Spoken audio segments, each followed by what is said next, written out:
ఓం గం గణపతయే నమః. ఓం బుధగ్రహాయ నమః. హరి ఓం.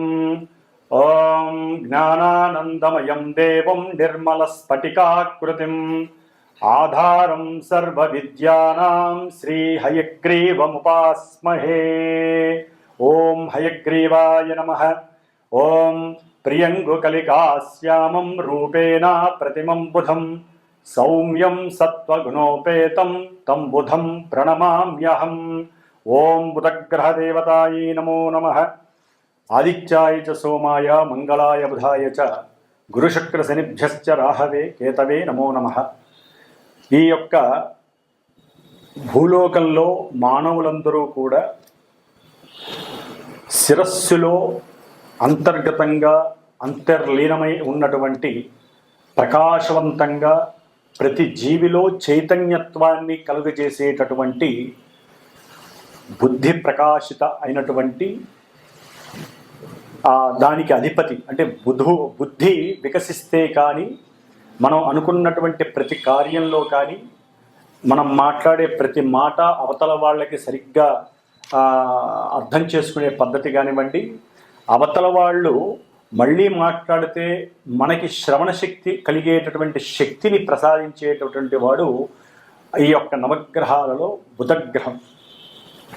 ఈయన మనకి రవికి చాలా దగ్గరలో ఉండి చాలా శక్తిని, రవి యొక్క శక్తి అంతా కూడా ఎక్కువగా ఆకర్షించేటటువంటి వాడు బుధుడు. ఎప్పుడు కూడా రవికి చాలా దగ్గర డిస్టెన్స్లో ముందు వెనకలోనే ఉంటాడు ఈయన ఒక్క గ్రహమే. కానీ ఈయనకి మూఢత్వం అనేటటువంటిది ఉండదు.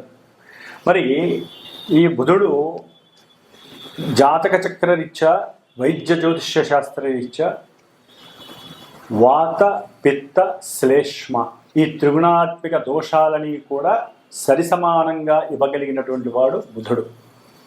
అట్లాగే మన శరీరంలో నఖశిఖ పర్యంతం ప్రతి అవయవము పనిచేయాలన్నా, రక్త ప్రసరణ జరగాలన్నా, మనలో పంచేంద్రియాలు తటస్థంగా లేకుండా ఒక పద్ధతిలో అవి కరెక్ట్గా పనిచేసి మనకి కావలసినటువంటి దాన్ని ఆస్వాదించాలన్నా, అవతల వాళ్ళకి సహాయం చేయాలన్నా కూడా ఈ యొక్క బుధగ్రహానికి సంబంధించినటువంటి నరాలకి ముఖ్యమైనటువంటి గ్రహం బుధుడు. కాబట్టి ఈ బుధుడు ఇంకా ట్రాన్స్పోర్ట్కి సంబంధించినటువంటి వాడు, అట్లాగే విద్యకి సంబంధించినటువంటి వాడు, ముఖ్యంగా గణిత శాస్త్రానికి, జ్యోతిష్య శాస్త్రానికి సంబంధించినటువంటి వాడు ఈ బుధగ్రహం. మరి ఈ బుధగ్రహము మన యొక్క ద్వాదశ రాశుల్లో ముఖ్యంగా కర్కాటక రాశిలో ఉన్నటువంటి ఆశ్లేష నక్షత్రము, అట్లాగే జలరాశి అయినటువంటి వృశ్చిక రాశిలో మరి ఆయన జ్యేష్ఠ నక్షత్రంగాను, మళ్ళీ జలరాశి అయినటువంటి మీనరాశిలో రేవతి నక్షత్రం. ఈ 3 నక్షత్రాలకి అధిపతి బుధుడు. అట్లాగే మేషరాశి నుంచి 3వ రాశి అయినటువంటి మిథున రాశికి, 6వ రాశి అయినటువంటి కన్యా రాశికి కూడా, అంటే వ్యాపార క్రయ విక్రయాదులని సూచించేటటువంటి, అట్లాగే బంధువులని, ఇరుగు పొరుగు వాళ్ళని, సహాయ సహకారాలని, అట్లాగే శత్రు రోగ రుణస్థానాలని, ఆంతరంగికంగా కుటుంబంలో తల్లి తరపు కానీ తండ్రి తరపు కానీ బంధువులు అంటే మేనకోడళ్ళు కావచ్చు, మేనమావులు కావచ్చు, మేనత్తలు కావచ్చు, భావమరుదులు కావచ్చు, ఇట్లా ఎన్నో రకాలైనటువంటి బాంధవ్యానికి సంబంధించినటువంటి బంధువులను సూచించేటటువంటి గ్రహం ఈ బుధగ్రహం. మరి ఈ బుధగ్రహం మామూలుగా ప్రతి నెల కూడా ఒక 30 రోజులకు ఒకసారి ప్రతి రాశిని కూడా సంచరిస్తూ ఉంటుంది. కానీ ఈ సంవత్సరంలో ఈ నెలన్నర కాలంలో దాదాపుగా అతిచారాన్ని గ్రహించి ఆ బుధగ్రహం 3 రాశులు మారింది. ముఖ్యంగా ఇప్పుడు తన సొంత రాశి అయినటువంటి మిథున రాశిలో బుధగ్రహం పునర్వసు నక్షత్రంలో ఉండి 21వ తేదీ వరకు, ఈ నెల అంటే జూన్ 21వ తేదీ వరకు తన యొక్క సొంత క్షేత్రంలో ఉండి కాస్త అందరికీ వెసులుబాటుగా ఉన్నాడు. కానీ 22వ తేదీ నుంచి దాదాపుగా వచ్చే నెల 17వ తేదీ 18వ తేదీ వరకు, జూలై వరకు కూడా ఆయన కర్కాటక రాశి శత్రు రాశిలోకి అడుగుపెట్టి ఈ నెల 22న పునర్వసు నక్షత్రంలో 22, 23, 24 ఈ 3 రోజులు, ఈ 3 యొక్క తేదీల్లో కూడా ఆయన శత్రు నక్షత్రమైనటువంటి పునర్వసు నక్షత్రంలో ఉండటం, తర్వాత మిత్ర నక్షత్రమైనటువంటి మందగమనం కలిగినటువంటి శని నక్షత్రం పుష్యమి నక్షత్రంలోకి రావటం, దాదాపుగా అది 7వ తారీఖు జూలై 7వ తారీఖు వరకు కూడా పుష్యమి నక్షత్రంలో ఉంటూ కొన్ని రకాలైన ఫలితాలని, అట్లాగే 7వ తారీఖు నుంచి మరలా 17, 18వ తారీఖు జూలై వరకు కూడా తన యొక్క సొంత నక్షత్రమైనటువంటి ఆశ్లేష నక్షత్రంలోకి ఈ బుధగ్రహం సంచరిస్తూ మరి కర్కాటక రాశి అనేటటువంటిది మనకి చక్కటి సౌకర్యాన్ని ఎన్నో రకాలైనటువంటి కంఫర్ట్నెస్ని కూడా సూచించేటటువంటి స్థానము. ముఖ్యంగా ఎన్నో రకాలైనటువంటి విద్యలని, తల్లి యొక్క ప్రేమ అనురాగాలని, గృహాలకి సంబంధించినటువంటి విషయ పరిజ్ఞానాన్ని, అట్లాగే మాతృ సౌఖ్యము, గృహ సౌఖ్యము, భోజన సౌఖ్యము, ప్రయాణ సౌఖ్యము, ఇన్ని రకాల సౌఖ్యాలని ప్రసాదించే స్థానం చతుర్థ స్థానం. మరి ఇది చంద్రుడు అధిపతి కావటం, బుధుడు ఈ రాశిలోకి రేపు 22వ తారీఖున అడుగుపెట్టి జూలై 18వ తారీఖు వరకు కూడా అక్కడే ఉండి తను నడిచేటటువంటి నక్షత్రానుసారము మరి శత్రు నక్షత్రంలో ఉండి ఆయన ఇచ్చేటటువంటి ఫలితాలు మేషరాశి నుంచి ద్వాదశ రాశులు అంటే మీనరాశి వారి వరకు ఏ రాశుల వారికి ఈయన ఏ ఆధిపత్యాన్ని కలిగి ఏ నక్షత్ర స్థితిలో ఉండి ఎటువంటి ఫలితాలని కలుగు చేస్తాడు అనేటటువంటి విషయ పరిజ్ఞానంలోకి మనం గనక అడుగు పెట్టగా ముందుగా మేషరాశిని మనం చక్కగా మేషరాశి నుంచి మీనరాశి వరకు చక్కగా ఈ నెల రోజులు ఏ విధంగా వారికి బుధగ్రహాన్ని అంటే వ్యాపార గ్రహం, వ్యాపారానికి అన్ని రకాల వ్యాపారాలకి సంబంధించినటువంటి గ్రహం ముఖ్యంగా బుధగ్రహం. కాబట్టి ఈ బుధగ్రహం ముఖ్యంగా ఈ యొక్క పేపర్ ప్రింటింగ్ వ్యవస్థలకి సంబంధించి అది డబ్బుల నోట్లు కావచ్చు, లేకపోతే ప్రామిసరీ నోట్లు కావచ్చు, పుస్తకాలు కావచ్చు, అచ్చు వేసేటటువంటి ముద్రణాలయానికి ముద్రణలకి సంబంధించినటువంటి ప్రింటింగ్ ప్రెస్సులు కావచ్చు, లేకపోతే టైప్ రైటర్స్ కావచ్చు, కంప్యూటర్ అంటే సాఫ్ట్వేర్ కంప్యూటర్స్ కావచ్చు, ఏదైనా సరే ముఖ్యంగా రైల్వే, తంతి తపాలా అంటే మనకి పోస్ట్ మ్యాన్లు, పోస్ట్ ఆఫీసులు, మనీ ఆర్డర్లు, ఇట్లా వీటికి సంబంధించినటువంటివి, అట్లాగే మన కమ్యూనికేషన్ వ్యవస్థ ఆర్థికపరమైనటువంటి ఫోన్పేలు కానీ గూగుల్ పేలు కానీ ఇట్లాంటి ఆర్థికపరమైన వ్యవస్థ కావచ్చు, రచనలు, వ్యాసాలు రచించేటటువంటి అంటే చిత్ర పరిశ్రమలో ముఖ్యమైనటువంటి వారు ఎవరైతే ఉంటారో వారు కానివ్వండి, బ్యాంకు వ్యవస్థలో అకౌంటింగ్ సంస్థకి సంబంధించినటువంటి అకౌంట్స్గా పనిచేసేటటువంటి వారు కానీ, చార్టెడ్ అకౌంట్స్ కానివ్వండి, ఇట్లా నటనా వృత్తికి సంబంధించి లేకపోతే ప్రింటింగ్ వ్యవస్థకి సంబంధించి చిత్ర పరిశ్రమలో ముఖ్యమైన వాటికి సంబంధించినటువంటి ఈ బుధుడు మరి జలరాశి అయినటువంటి శత్రురాశి అయినటువంటి ఈ యొక్క కర్కాటక రాశిలోకి ప్రవేశించినప్పుడు ఏ రాశుల వారికి ఏ భావాల పరంగా ఆయన ఫలితాలు ఇస్తాడో మరి ఇప్పుడు తెలుసుకుందాం.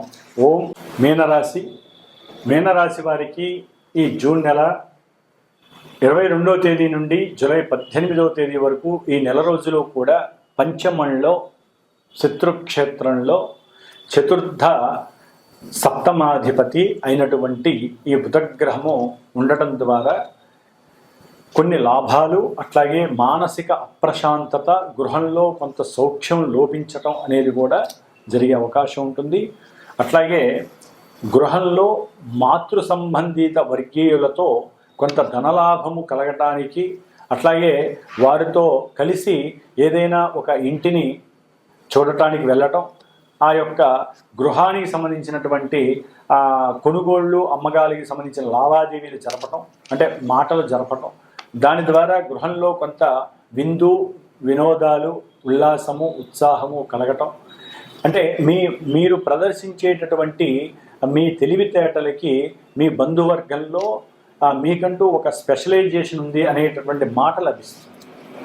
దాని ద్వారా మీకున్నటువంటి ఆ యొక్క స్ఫురణ శక్తికి, తెలివితేటలకి మీ బంధువర్గంలో వాళ్ళు మీతో వ్యాపారం చేయటానికి కొంత మీకంటూ దాంట్లో కొంత లాభము ఎక్కువ ఇవ్వటానికి కూడా ముందుకు వచ్చే అవకాశం మీనరాశి వారికి కనిపిస్తోంది.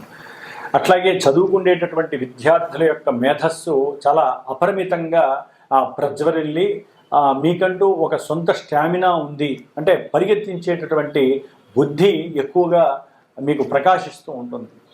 అంటే మీలో ఉన్న తెలివితేటలు ఇన్నున్నాయా అనేటువంటి ఆలోచన తత్వం పెరుగుతుంది. సృజనాత్మకత శక్తి వలన, స్ఫురణ శక్తి వలన కూడా మంచి తెలివితేటలు గలవాడిగా మీకంటూ ఇంట్లో కానీ బయట కానీ మంచి ఒక ప్రోద్బలం అనేటటువంటిది దొరకటానికి ఎక్కువ అవకాశం ఉంటుంది. మీనరాశి వారికి ముఖ్యంగా వాహనానికి సంబంధించినటువంటి కొనుగోలు విషయంలో కొంత ఆర్థికపరమైనటువంటి జాప్యము, అవగాహన లోపం వలన ఆర్థికంగా కొంత నష్టపోవటము, దాని ద్వారా గృహంలో మీకు వ్యతిరేకత, ప్రతికూలత కలగడానికి అవకాశం ఉంటుంది. చేసేటటువంటి వ్యాపారంలో కొంత లాభం బదులు నష్టం ఎదురయ్యే అవకాశం కూడా కనబడుతోంది. కొంచెం జాగ్రత్తగా ఉండాలి. వ్యాపారంలో భాగస్వాముల మధ్య కొంత అవగాహన లోపం కలిగి అది మీకు కొంత సౌకర్యాన్ని, సుఖాన్ని, సౌఖ్యాన్ని దూరం చేసేటటువంటి అవకాశం కూడా మీనరాశి వారికి ఈ బుధుడి వలన కలుగుతోంది. అంటే మీకు మంచి తెలివితేటలు, స్ఫురణ శక్తి, సృజనాత్మకత, తెలివి అన్నీ ఉంటాయి. కానీ బుధగ్రహం అనేటటువంటిది గోడ మీద పిల్లి లాంటిది. బుద్ధి రకరకాలుగా వక్రిస్తూ ఉంటుంది. కాబట్టి మాట్లాడే ప్రతి మాట గృహంలో తల్లితో కావచ్చు, లేకపోతే పిల్లలతో కావచ్చు, జాగ్రత్తగా మాట్లాడాలి. ఒకసారి మాట దాటితే, మాట జారితే మళ్ళీ వెనక్కి తెచ్చుకున్నా కూడా ఫలితం శూన్యంగా ఉండే అవకాశం ఉంటుంది. అది ముఖ్యంగా భాగస్వాములు, భార్యాభర్తలు కావచ్చు, వ్యాపార భాగస్వాములు కావచ్చు, సంఘంలో అవతల వ్యక్తులు కావచ్చు, లేకపోతే మీరు అప్పు తీసుకున్న వాళ్ళు కావచ్చు. మీరు ఎవరికైనా 10 రూపాయలు అప్పు ఇచ్చుంటే వారితో మాట్లాడే విధానం సరిగ్గా లేకపోతే, మాట జారితే అది మాత్రం మిమ్మల్ని క్షమించే అవకాశం దొరకదు. కాబట్టి ఈ విధంగా కొంత అనారోగ్యపరమైనటువంటి ఇబ్బందులు ఎందుకు వస్తాయంటే, మీకున్న సోమరితం, చేద్దాంలే నా చేతుల్లో పని, నాకు తెలివితేటలు ఎక్కువగా ఉన్నాయి, నేను మాట్లాడినట్టు ఎవరు మాట్లాడరు, నాకు కమ్యూనికేషన్స్ ఎక్కువ, నాకు వాళ్ళు తెలుసు వీళ్ళు తెలుసు, ఈ యొక్క అలసత్వం వలన సోమరితనం పెరిగిపోతుంది. దానివల్ల మీకు ఉన్నటువంటి తెలివితేటలన్నీ నీరు గారిపోతాయి, ఏది రూపాయికి ఉపయోగపడదు. కాబట్టి ఎవరైనా సరే సోమరితనం, బుద్ధి వికసించాలంటే సోమరితనం పోగొట్టుకోవాలి. ఎందుకంటే మహానుభావుడు బుధుడు మరి మధ్యలో శని నక్షత్రంలో వచ్చినప్పుడు మీలో సోమరితనం ఎక్కువగా ఉంటుంది. దాని ద్వారా మందగుండి ఆలోచనలు ఎక్కువ అవుతాయి. పనికి మాలినటువంటి ఆలోచనల వలన మీరే ఇరకాటంలో పడతారు. కాబట్టి మీనరాశి వారికి మిగతా గ్రహస్థితి కూడా కొంత ప్రతికూలంగా ఉంది. కాబట్టి బుధుడిని వశీకరణం చేసుకోవాలి అంటే బుధగ్రహానికి సంబంధించినటువంటి స్తోత్ర పారాయణ రోజు చదవండి. అట్లాగే గణపతి ఆరాధన చేయండి, విష్ణుమూర్తిని ఎక్కువగా ఆరాధించండి, లక్ష్మీదేవి గుడికి వెళ్ళి ప్రదక్షిణాలు చేయండి. లక్ష్మీదేవి కటాక్షం వ్యాపారస్తులకు ఎక్కువగా కలుగుతుంది. విద్యార్థులైతే గణపతిని ఎక్కువ ఆరాధించండి. రేపు వచ్చే సంకష్టహర చతుర్థికి గణపతి హోమాన్ని చక్కగా చదవండి. లేకపోతే గణపతికి కాస్త పంచామృతాలు ఇచ్చి చక్కగా అభిషేకం చేసి ఆ తీర్థాన్ని స్వీకరించినట్లయితే ఇందాక మనం చెప్పుకున్న ప్రతికూలతలన్నీ అనుకూలతలుగా మాట్లాడే అవకాశం ఉంటుంది. కాస్త గరికి తీసుకెళ్ళి గణపతి యొక్క ఈ యొక్క ఉదరం మీద కానీ వక్షస్థలం మీద కానీ తాకి మీ మనసులో కోరిక చెప్పుకున్నట్లయితే దాని యొక్క శక్తి వలన కూడా మీకు చక్కటి విజయ స్ఫూర్తి కలుగుతుంది. ప్రతి పనిలో మీకంటూ ఒక స్టామినా మీకు ఉందని తెలుస్తుంది. కాబట్టి మీనరాశి వారికి బుధగ్రహ అనుకూలత కొంత తక్కువనే చెప్పాలి. ముఖ్యంగా సంతానానికి, మేనమావ వర్గీయులకి కూడా కొంత అనుకూలమైనటువంటి పరిస్థితులు కాదు అని చెప్పుకోవచ్చు. మొత్తం మీద శారీరకంగా, మానసికంగా కొంత లోపం కనిపిస్తోంది. ఈ కాలంలో కొన్ని సమస్యలు కూడా మిమ్మల్ని చుట్టుముట్టే అవకాశం ఉంటుంది. మీకున్నటువంటి బుద్ధి అట్లాగే తెలివితేటలే మిమ్మల్ని కాపాడే అవకాశం ఉంటుంది ఈ యొక్క గణపతి ఆరాధన వలన, విష్ణుమూర్తి ఆరాధన వలన. కాబట్టి మీనరాశి వాళ్ళు గణపతి ఆరాధన చేసుకోండి, బుద్ధిని పెంచుకోండి. ఓం గం గణపతయే నమో నమః.